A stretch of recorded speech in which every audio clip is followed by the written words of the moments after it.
Hi, my name is Steffen Leidel. I work for Deutsche Welle Academy as a senior consultant in the Media Futures project. You make me move.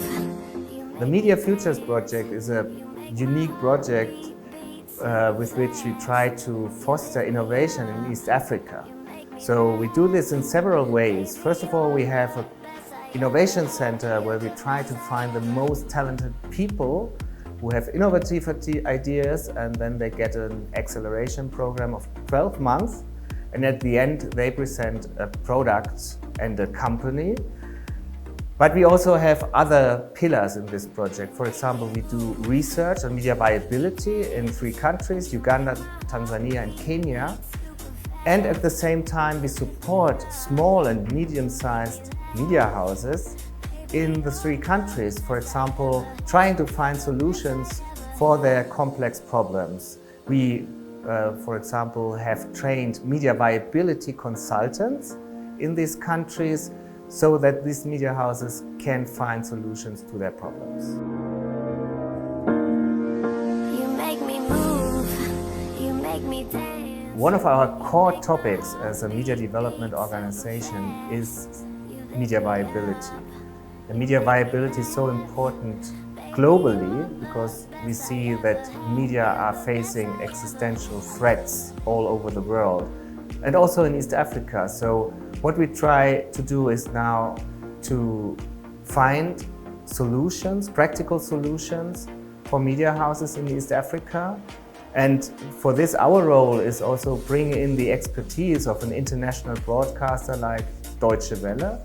So we work as a multimedia media house in many countries in this world. We have a global audience, so we also have people with expertise.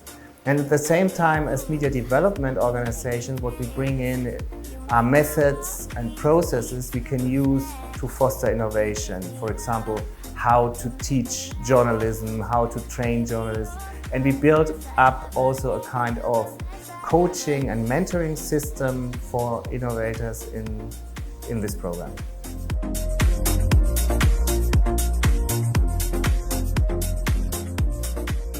So we are building an ecosystem for innovation.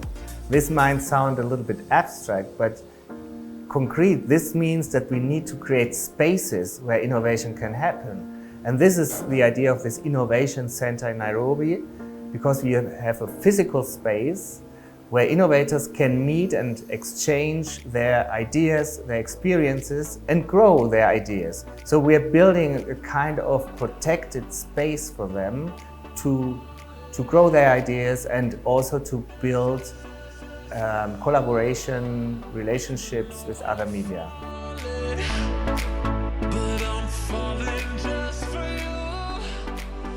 One project highlight is definitely that we reached out to many innovators. For each call, we had more than 250 applicants in the 3 countries, Uganda, Tanzania, and Kenya.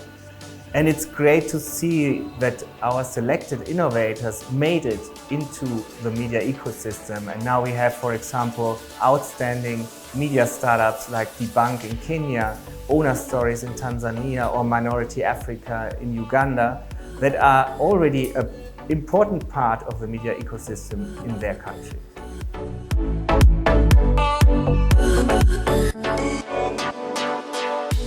My personal highlight is the demo day we had with the second cohort, because it was after a long period of COVID and lockdowns and not being able to talk to people in person. We had a physical meeting in Kampala at the MCI Hub, and with Owner Stories, Lam Sisterhood, and Minority Africa. And these teams also met the third cohort, other teams in Kampala, and had a great exchange of ideas and experiences. And this shows that it's so important to have this kind of peer exchange between innovators, and this for me has been a real highlight.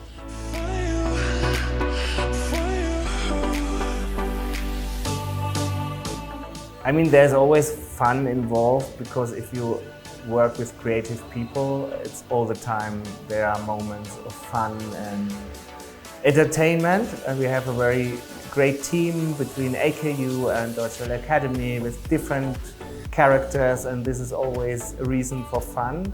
But I also remember all the meetings we had together, for example, steering meetings, where we had interesting, nice experience together and a lot of fun together, going out in each country. I mean, we had meetings in Kenya, for example, but also meetings in Germany, so this was really a fun experience. One of the biggest challenges in this project was to reach out to innovators who are not in the urban areas, because we have seen there are a lot of innovative people out there.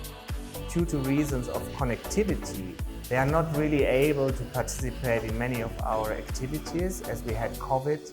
So many of our trainings were online only, and so many people living in remote areas with little internet connection, it was really difficult to reach out to them, and this has been a challenge for the project overall, and we try to solve it, and I think we find ways and solutions how to do it, but it's still one of the limiting factors.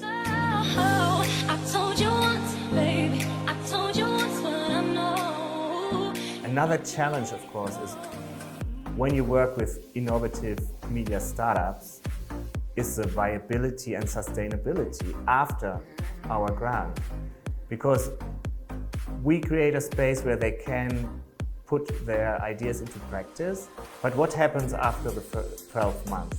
So do they find a business model that can help them to survive also in the future? This is always a big question and a really big challenge.